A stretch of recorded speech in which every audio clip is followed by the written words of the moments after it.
Losing for him was already bad, and losing against me was really the worst thing he could have. For him, be second, he was the first of the losers. He just hated that. It was nothing for him but winning.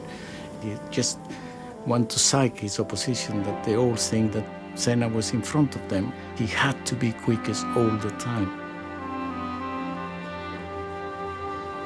Ayrton would enter a corner faster than he'd ever been before and trust that something inside Ayrton Senna would help get him and the car around the corner. And that's an act of trust or faith or whatever you want to call it.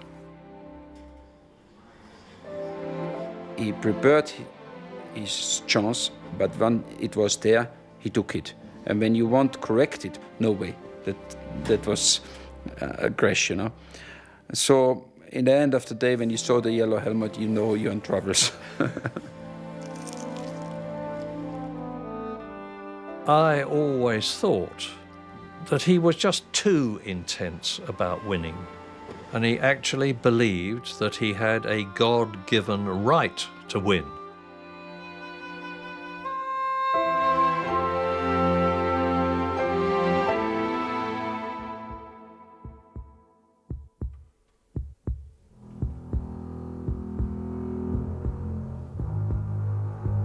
You think you have a limit. As soon as you touch this limit, something happens and you suddenly can go a little bit further. With your mind power, your determination, your instinct, and the experience as well, you can fly very high. Ayrton Senna's talent, commitment, and determination carried him beyond normal boundaries. He displayed a supreme ability behind the wheel of a racing car, but he also demonstrated an immense depth of character, of thought, and of emotion. His tremendous rivalry with Alain Prost throughout the late 80s and early 90s extracted every element of his genius. But if there was one area where Senna truly flew high, it was racing in the rain. His precision in the wet, he was just unbelievable. He just filled the car so much more. In the wet, you have to be very precise. You cannot make any judder with the steering. Or you got to be much more gently with it. And Ayrton filled the car much more than any other driver. First of all, looking out of my commentary box window, I saw the worst weather that I have ever seen at any race anywhere in the world. And it was rather embarrassing to me as an Englishman that everybody who thinks that it always rains the whole time in England was getting their suspicions proved. Ayrton was always very, very fast when it was wet. And this day we had a little bit everything for him and a little bit everything against us to look stupid. We employed somebody for the weather forecast, you know, and he was at the airport, close to the track at Donington, and we were in permanent contact with him, you know. So we started the race, and then he was saying to us, I mean, not to me, not to the engineers, that you know, we had a shower and a big shower, so we had a few spots, and then I stopped for the tires, and then we had just a few stops, and then dry, you know. And then every time he was saying something, it was the opposite. And I had the sad record of 7 times changing tires, but 6 times in the wrong way anyway, you know. He was already pissed off anyway all the year about to having this engine, this Ford engine in his McLaren, because he wants to fight for the championship, and through the numbers he know that he's not going to fight for the championship. So all what he could do is to wait for special circumstance, and then to show everybody again what he can do. And that was a special circumstance. And all what he want to, he puts in his head, in the first lap, he's going to come back first, you know, because he's going to make everybody stupid. And that's exactly what he did. It was making me hold my breath. And they were having a job to get my breath at the best of times. You just thought, well, I can't believe it. I can't believe it. It can't stay like this. It's bound to go off. And there he did, kept going and going and going. Nobody knew where anybody was. I remember the spray as he went. When everyone else was cautiously going around thinking, ooh, I better be careful, he just went, go. And he was off. Gone. He was brilliant, but he knew he could do that. I was here, and it's the other end of the pitch to give the trophy away, and I should have still been in hospital till the following Tuesday with heart problem I had. But when I got onto the podium, you'd forgot all about you were ill. You felt 18 years of age. To see the happy face he'd got, it was unbelievable.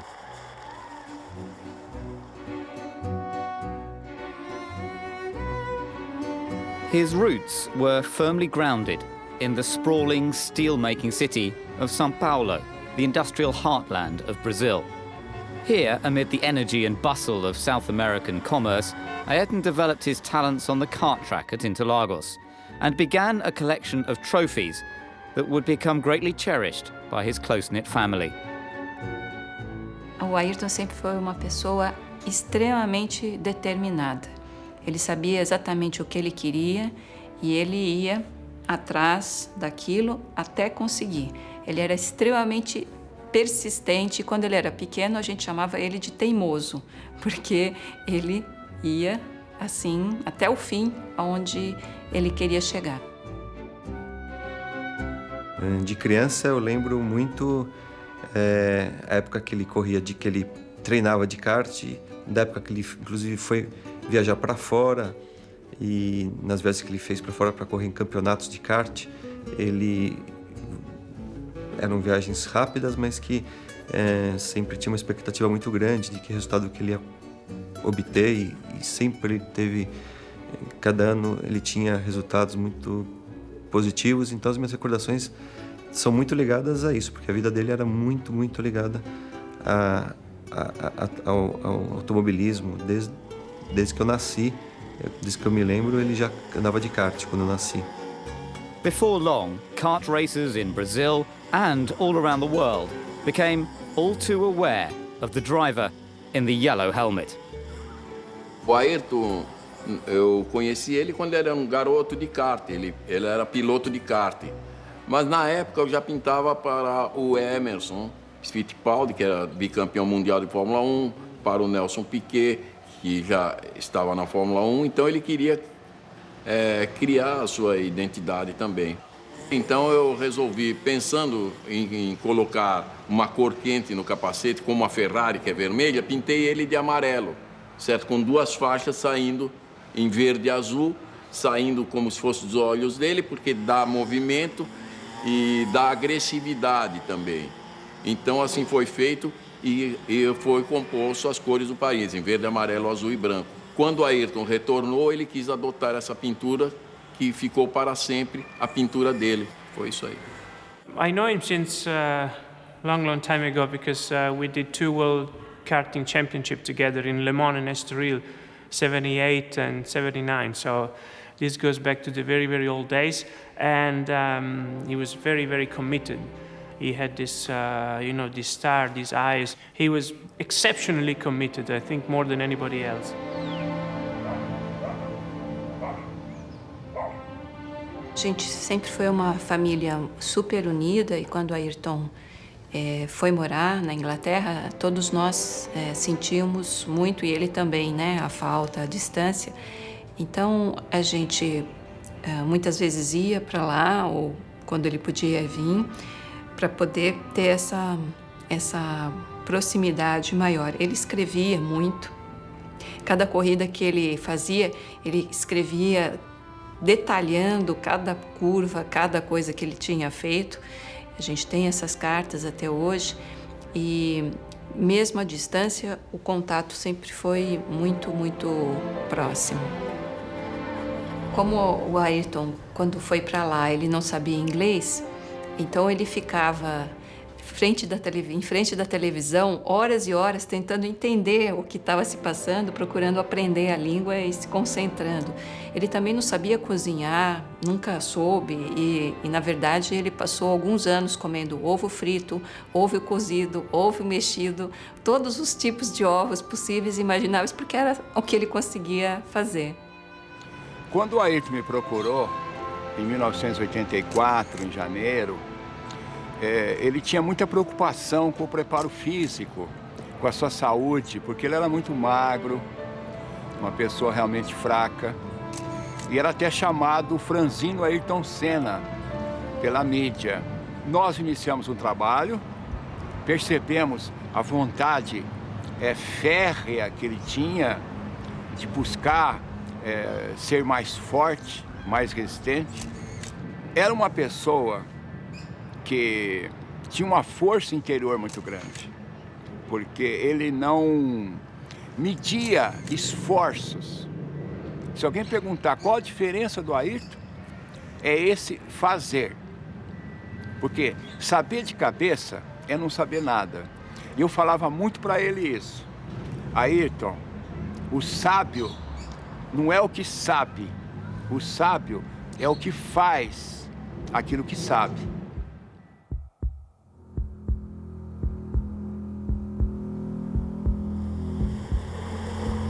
It's not simply a stronger muscle or a better tonus in your muscle, but it's really the power, the strength you get, physically speaking, you know, to your body, but also to your mind. And you only really learn by doing it, I believe. Once I realized that there was something special in there, I really focused and try to learn about myself, because it's basically learning about yourself, learning about your own limitations, learning about your strengths, your qualities, and trying to make, as a whole, a smoother person. I don't remember exactly, but certainly in 1983, I was very much aware of him in Formula 3 in England, and he was very persistent, about winning. He was very good at that already that early in his career, but very persistent about trying to persuade Patrick and myself to let him test of his first drive in a Grand Prix car, in a Formula 1 car. That first drive came at Donington Park in England, at the wheel of the Williams FW08C, the model of car that had taken Keke Rosberg to victory in Monaco earlier the same year. Ayrton turned up, made himself comfortable in the cockpit, remembered all the instructions about what everything was for in the cockpit.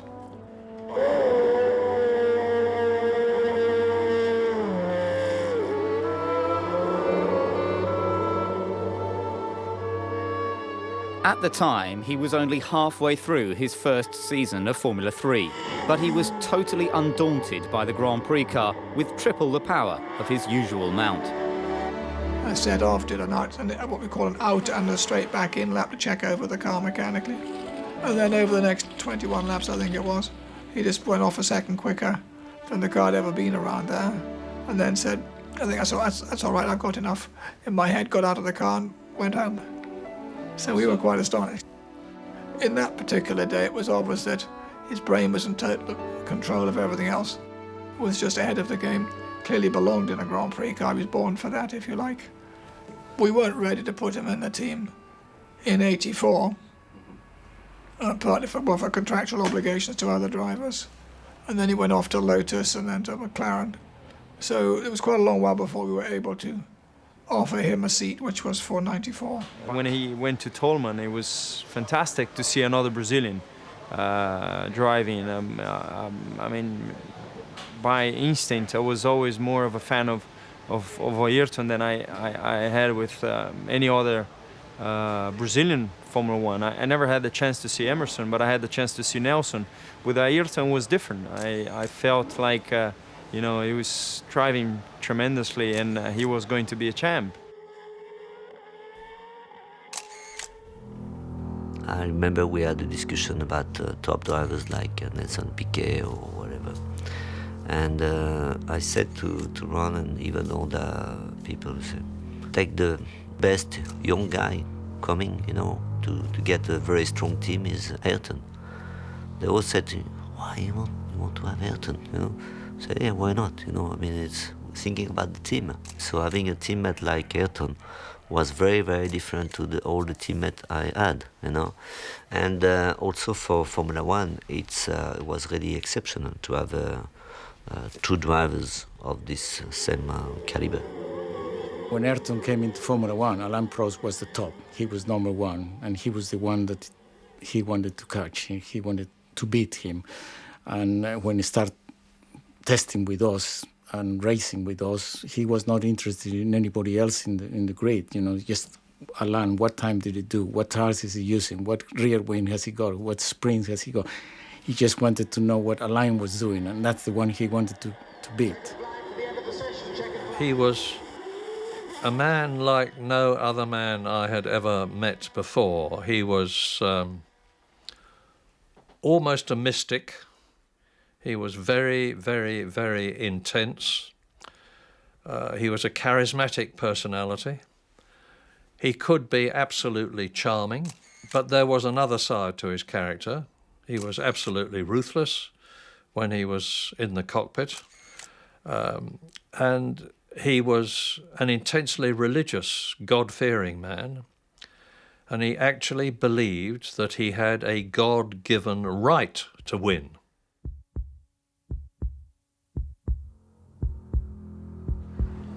The main thing is to be yourself and not allow people to disturb you, to be different because they want you to be different.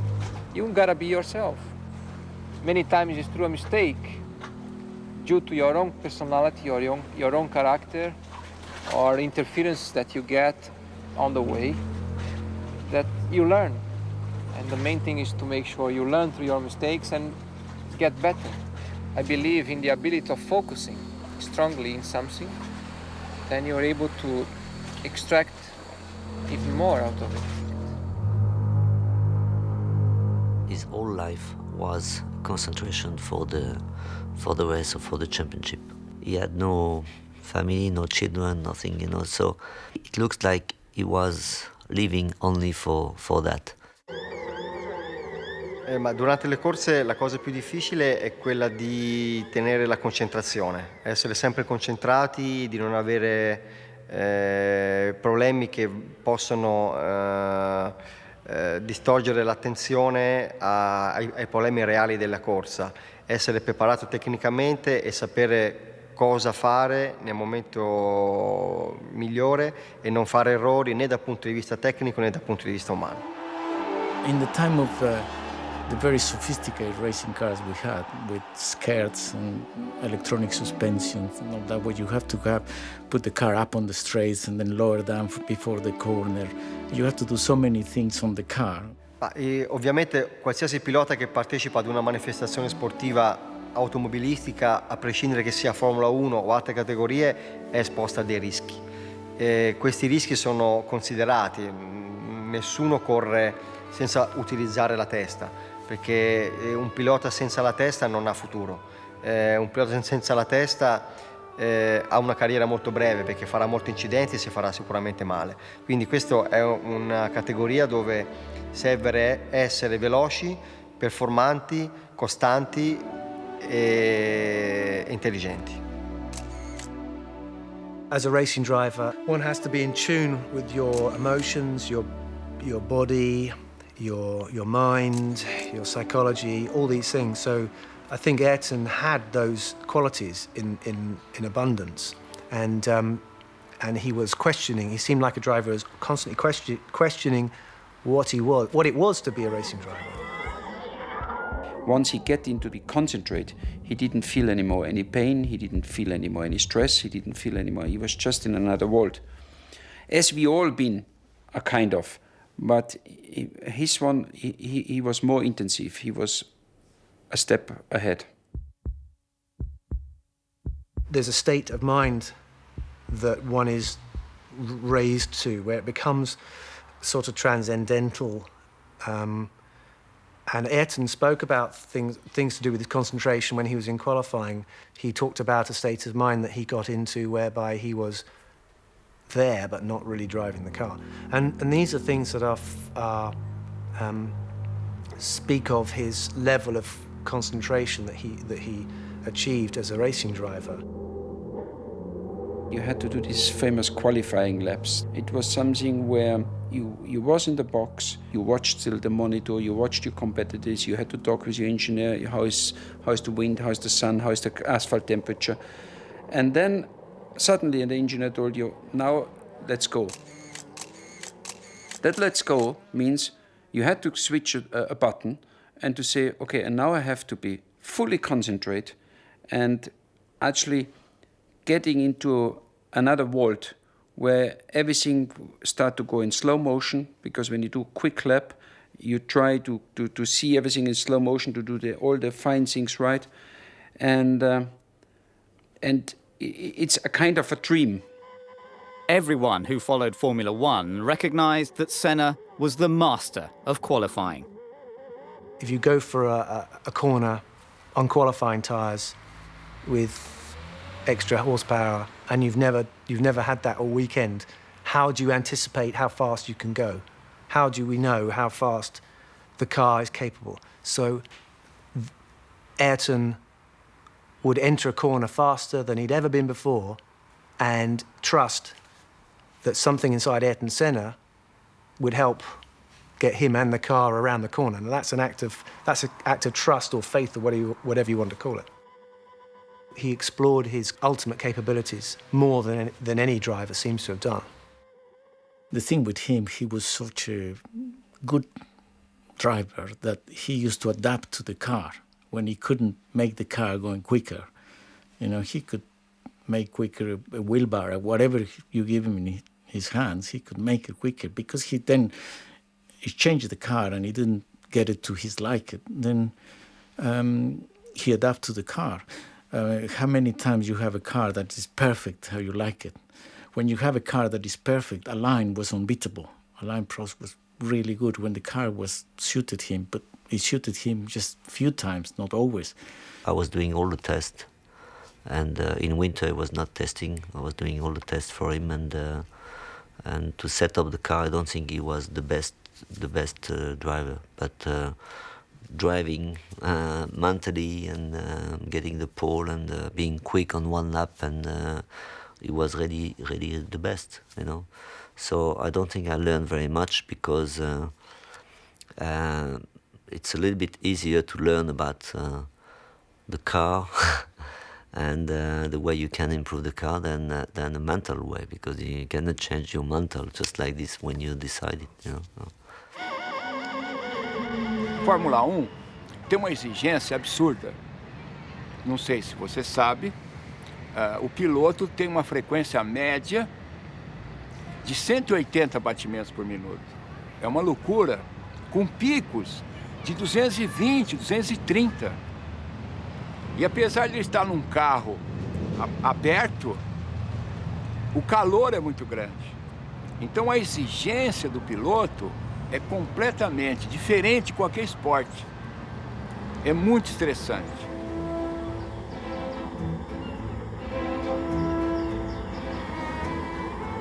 Havia sofrimento, claro.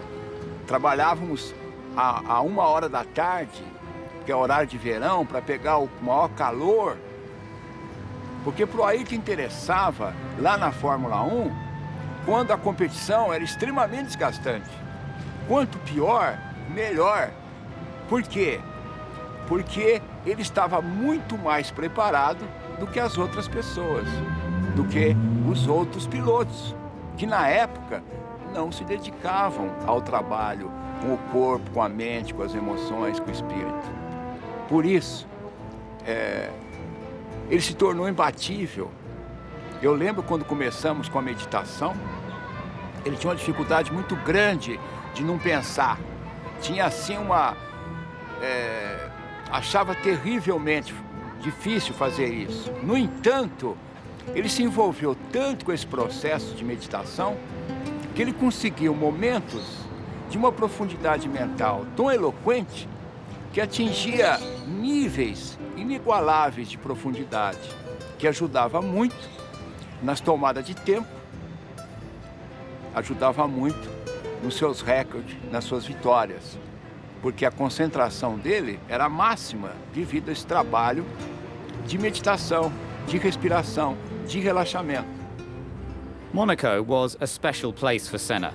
He shot to fame by nearly winning the race in his debut season and would go on to take victory in the Principality a record 6 times. On his first outing in a McLaren, however, Prost thought he had him on the ropes. In Monaco, where he was not very good into the weekend, was the first Thursday was ahead of him, and Saturday almost the whole day I was ahead of him until the last qualifying lap, where just like this, and he went quick, and he get the pole for just a little bit, but I could not imagine that he could come back just like this, because he was not going that well. And he said in a press conference that he went outside the car and he looked at the car, how the car was behaving on the track, and then realizing what he was doing wrong and what was wrong, came back in the car and drove at the perfection, in a perfect lap. For me, it was very difficult to hear that, In fact, it looks like everybody needed a guy like that, He was different. I was too boring, and he was different. Once you win it, and you've got to go all the way to the end, because you commit yourself to such a level where there is no compromise. You give everything you have, everything, absolutely everything. And sometimes you find even more, because it requires more if you want still to be ahead, if you want to win. The uncanny will to win that he had, I've never seen it in any other sportsman. Or I certainly haven't been connected to anybody that had that fear, determination to succeed and to win. It was just like Alain Prost said, for Ayrton, he is willing to risk that little bit more than any one of us will do. And maybe, for him, be second, he was the first of the losers. He just hated that. It was nothing for him but winning. Losing for him was already bad, and losing against me was really the worst thing he could have. And that's why his whole motivation was to beat me. And I can remember we went to the Bercy karting event, and he was there watching on the big screen Alain Prost driving in the kart. And he never took his eyes off that. And he watched Alain Prost driving a go-kart. He knew that to be world champion, he had to beat Alain, because he was number one at the time. I remember one race, and I think it was the Belgium Grand Prix. Ayrton always used to try so hard in qualifying that after qualifying, before he took his overalls, he sit in the corner of the track and he just get all his adrenaline back. Alain and I were looking at the times, and Alain could say, I just can't believe how he could be so quick. Where is he beating me? Anywhere else, but here, I always quick here. How he can be? And then as I look at Ayrton was sitting up in Cannes, and he look at me and he winked an eye, and I thought that he just felt so satisfied I have beat Alain, and he had recognized that I'm quicker than him, and it was so, for him, that was kind of a stage in his career, and he thought, well, I can now begin to think of being world champion. When Ayrton came along in his footsteps, his approach was in many ways similar. It was cerebral. That means he used his head at all times. But he did so with more dash and determination than you ever saw in Alain. Alain had plenty of determination. He never exposed it. Ayrton, it was all about drive and courage and let's go for it. We'll just leave the rest to me when he was in the car. Formula One drive, all sportsmen are gigantically competitive. They're there to win. And you've got two very different people in Alain Prost, the professor, who was quiet, very quiet. He always spoke very quietly indeed. Very, very smooth, very experienced. Up against Senna from South America with a very different temperament. And so it could not have been better from a journalist's point of view or a commentator's point of view. The fact that we were fighting so hard together, we were putting the level of, the performance of the car and the team at a very high level. And if you're talking about the briefings, we were spending 3, 4, 5 hours into the briefing. It was for two reasons. First reason is to improve the car and the team. And the second reason is to be sure that we could not forget something that could suit us or suit me, for example, better than Ayrton, or Ayrton would think of something suit me better than Alain. At the end, it could also become a psychology. If you have a briefing, there's no way that I could go out of the briefing before Ayrton. And Ayrton could not go out of the briefing before me anyway. So we're going out together. I waited for 4.5 hours outside the motorhome while they were having this minute discussion about this and that. And then the door opened and Alain Prost came out. And he came down the steps and I said, Alain, in God's name, what do you talk about in there for 4.5 hours? And he said, oh, Murray, he said, this and that, but I do not like to be the first to leave. The intense nature of the battle between the two McLaren teammates led to a deterioration in their personal relationship. Other teams and drivers were simply not at the same level, so Senna and Prost focused on one another, both in and out of the car.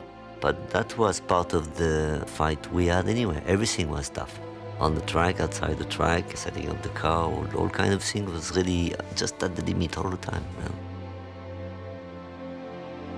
We also knew that if we were quick and fast and a winning car, that was also because of us, because of the drivers, because we were dominating, Formula One. It's not pretentious to say that.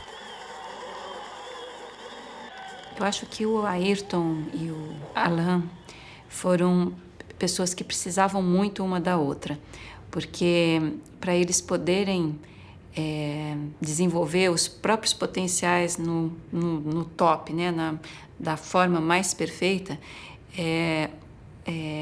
a competição do outro ajudou justamente a chegar nesse desenvolvimento máximo. Acho que o Ayrton não seria o que ele foi sem um Alain Prost e vice-versa. Acho que o Alain não teria sido o que ele foi sem o Ayrton Senna.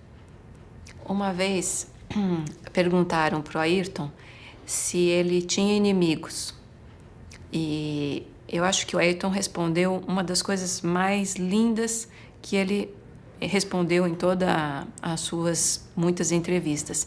Ele disse que a vida era muito curta para se ter inimigos.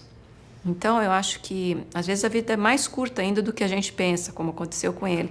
Eu acho que essa frase é perfeita, seja no momento que ele e o Alain eram inimigos, ou depois, que nem eram, mas para qualquer condição como essa, eu acho que essa frase é perfeita.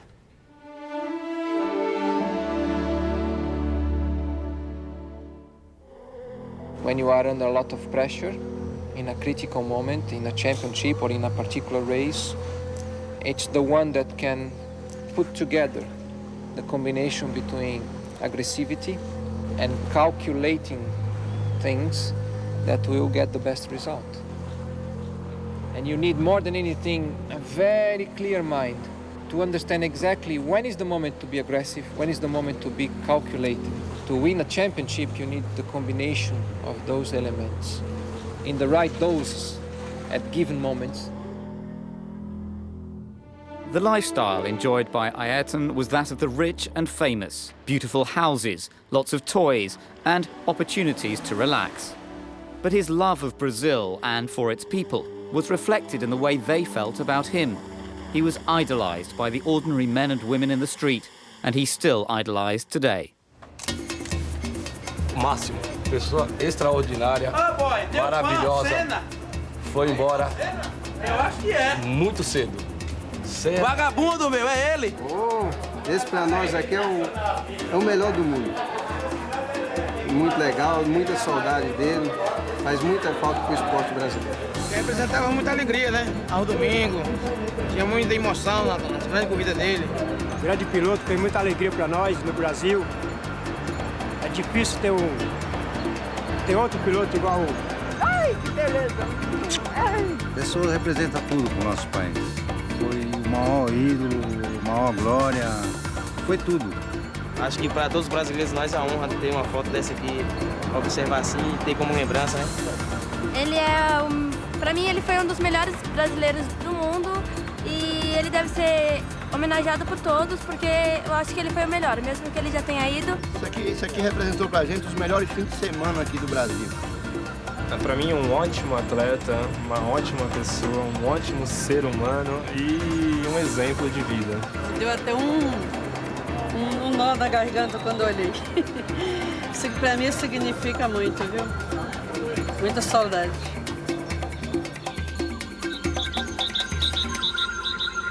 Despite the access that Ayrton had to his own slice of paradise, he was always aware that there were many Brazilians who battled not for world championships, but simply to put food on the table and keep a roof overhead.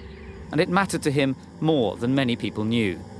Ich glaube, das war das zweite Jahr, war ich in Brasilien mit ihm dann gefahren und wir sind fast durch diese Favelas, man sieht Favelas, da sieht man diese Armut, oder, auf der anderen Seite und du arbeitest mit jemandem, der mit seinem eigenen Flugzeug und der alles hat und so weiter. Sag ich, wie ist das? Hast du kein Problem? Wie geht es dir, wenn du dieses siehst, oder? Da habe ich gemerkt, jetzt sind wir auf einem anderen Punkt dieser Unterhaltung, oder? Und er hat gesagt, Josef, mich stört das total, diese Korruption, diese Schwierigkeiten, diese Leute. Ich habe wirklich eine Wut oder eine Trauer, wenn ich sehe, wie diese Leute leiden, oder? Aber ich bin noch nicht stark genug, ich bin noch nicht mächtig genug, dass ich was ändern kann, oder? Und da hat sich gezeigt, in welche Richtung dieser Mann eigentlich gehen will, oder? Dieses Rennfahren, dieses schnell zu fahren, dieses an das Limit zu gehen, ist einfach nur eine Brücke oder ein Wagen, ein Fahrzeug gewesen, um in diese Richtung, wo er hinkommen wollte, ist. Das ist auch ein Prozess von ihm selber gewesen, wahrscheinlich, oder? I think the best remembrance I had was when I stayed with him that weekend in his house, in his farm, and we had a storm, and the lights and the telephone went out of order. And I needed to phone my wife, who was in Scotland. So we went out, and we found a telephone box. So I phoned my wife, and he went outside. It was dark, and he was standing under a light, a street lamp, and some kids had seen him and recognized him, and by then he had 20 or 30 children around him, and he was chatting to them and signing autographs for them. And when I came out of the telephone box, that's one of the sweetest memories I have of him, standing with the light playing on his head and shoulders and surrounded by the kids and being so nice to them.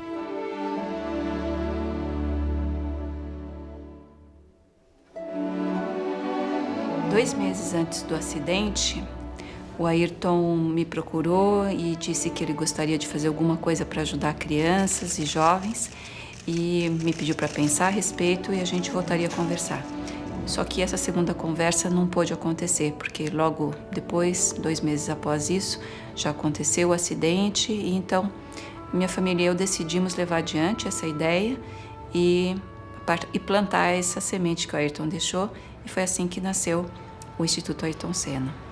Dividir, compartilhar uma coisa que ele teve a chance de ter, mas que a maioria das crianças brasileiras não teve, que se chama oportunidade. Oportunidade de ter educação, de ter saúde, de ter futuro e esperança. Ayrton's standout amongst Grand Prix drivers was that he knew there was something outside Formula One. And I think he made that his mission in Formula One, to build himself a platform so that he could express how he felt about things to do with humanity, things to do with people. And maybe his approach within Formula One was ruthless sometimes, maybe not humanitarian even. But there's no question that what he felt was a deep empathy with mankind and with the problems in the world. We are made of emotions. We are all looking for emotions, basically. It's only a question of finding the way to experience them. There are many different ways of experiencing emotions. Perhaps one different thing, only that one particular thing that Formula One can provide you is that you know you are always exposed to danger. Danger of getting hurt, danger of dying.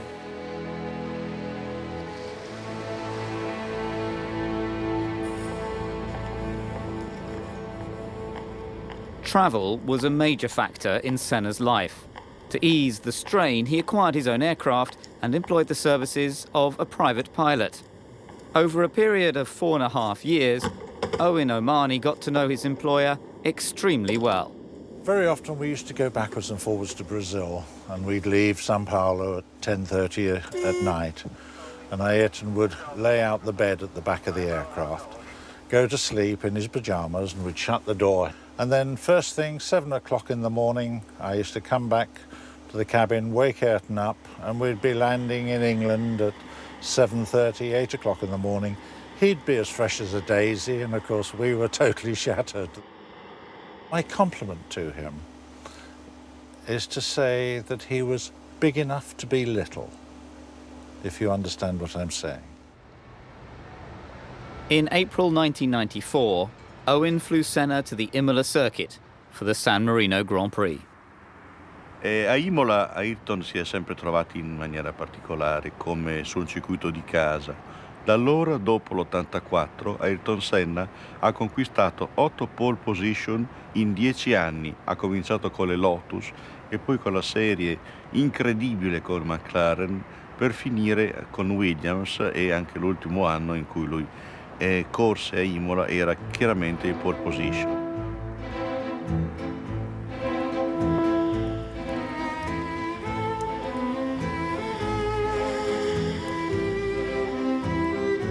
Lui era solito scendere non a Imola città, ma soggiornava a Castel San Pietro, dove c'era un albergo che gli piaceva particolarmente. Aveva la pista per l'atterraggio dell'elicottero, era particolarmente chiaro. Era l'Hotel Castello, dove lui e la sua squadra risiedevano. Era una persona comunque molto, molto semplice, dolce e soprattutto riservato.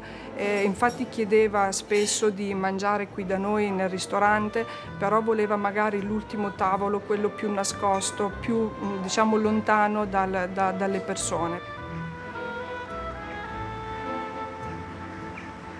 The whole weekend was terrible. I mean, when first of all the accident of Ruben Barrichello. Then the day after, Roland Ratzenberg, and Ayrton only met him the day before, because he was his first Grand Prix. And he was very upset about it. The team manager for Ratzenberger arrived, so I had to tell the team manager what had happened, and Senna was standing alongside me when I did that. And the team manager went away, and then Ayrton got very, very upset and cried a bit. And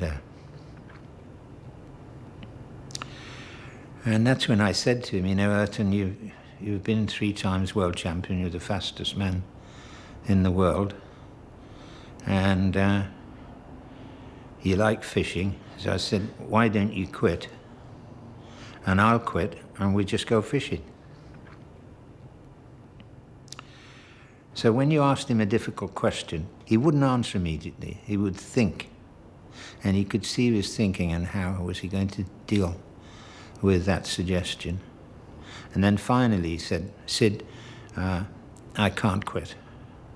And I suggested to him that he didn't drive the rest of that weekend. And he said, "And I've got to drive. I've got to drive tomorrow."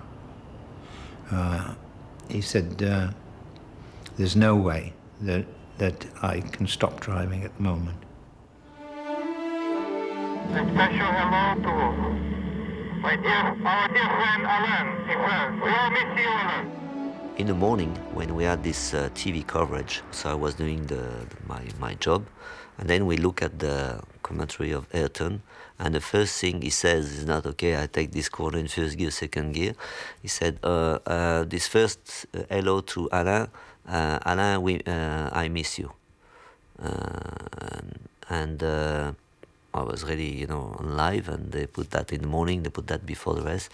I mean, again, people, so at the end it was like a sort of, all the friendship we had was a little bit hidden, with all the fight we had was really, just, we in the last 2 weeks, we had a sort of, so, that's good, but in a strange way also.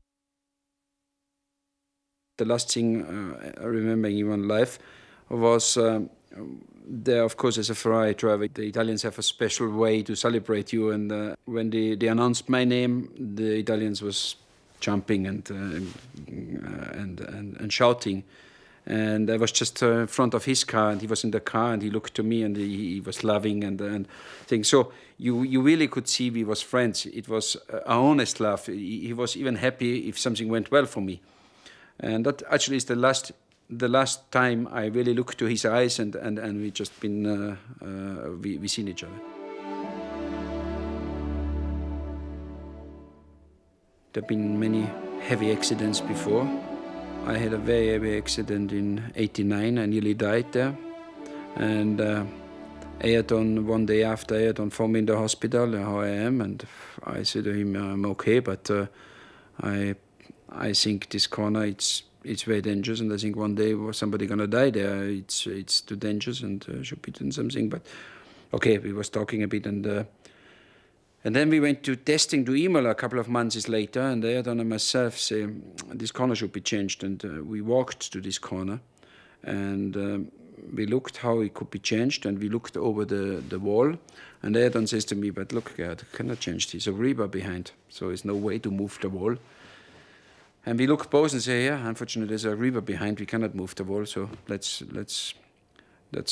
how it is." And we walked back again, and it was exactly the point where he died.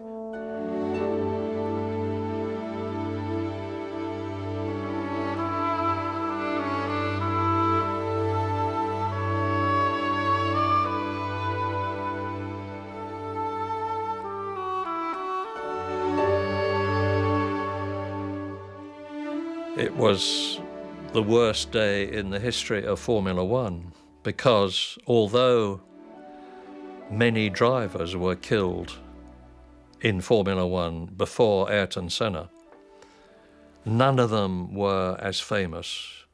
None of them were respected and idolized worldwide like Senna was.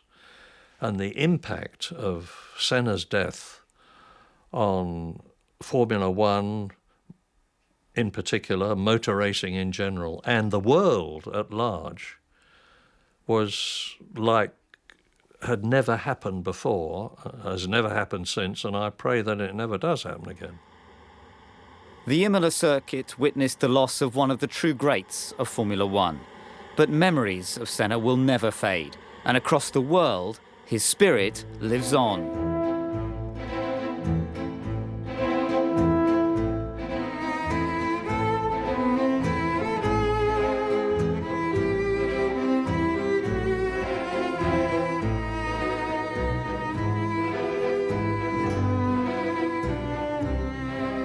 A ideia que eu tenho é que ele está muito próximo. Eu não sei como explicar. Eu sei apenas sentir. E a certeza de que ele está muito próximo, porque nós temos essa coisa com a morte, de que não devemos falar, não devemos pensar. A nossa civilização ela renuncia à morte. Então, esses 10 anos, parece que fica mais profundo, mais intenso, porque vão surgindo coisas no nosso inconsciente, esquecidas da sua meiguice, da sua forma de ser tão simples, que era a coisa que mais me marcou, era o jeito dele, humilde, simples. Uma vez o Ayrton disse que os ricos, as pessoas ricas, não podiam continuar vivendo numa ilha cercada por um mar de miséria, que todos nós respirávamos o mesmo ar e a gente precisava dar uma oportunidade, ao menos uma oportunidade fundamental para as crianças e jovens.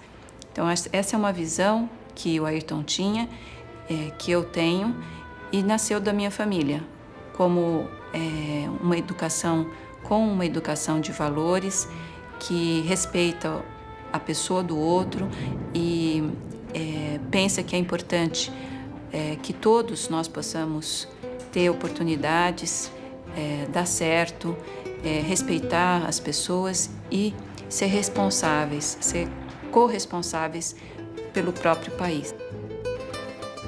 Nesses 10 anos de trabalho, nós estamos completando também 10 anos esse ano, nós atendemos a 3.930.000 crianças e jovens em todo o país. If I did the things I did, it's because I had, first of all, a good opportunity in life to grow properly, to live well, live healthy, learn a lot, and I was led at the key moments to the right direction, I believe.